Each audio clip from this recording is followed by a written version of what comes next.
Ang pinakabagong balita tungkol kay Daniel Padilla at Catherine Bernardo ay ang kanilang pag-amin na sila ay naghiwalay na.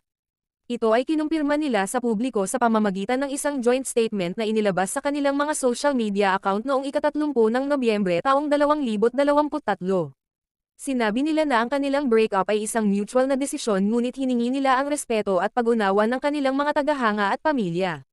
Ang ilan sa mga haka-haka ay ang pagkakaugnay ni Daniel Padilla kay Andrea Brillantes, na kanyang nakasama sa isang pelikula noong 2020. May mga balita rin na nagkakalabuan na ang dalawa dahil sa kanilang mga kani-kanyang mga plano at prioridad sa buhay.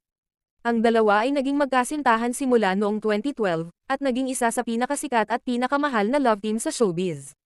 Bagaman sila ay naghiwalay na, sinabi nila na sila ay patuloy na magtutulungan at magbibigay ng inspirasyon sa isa't isa.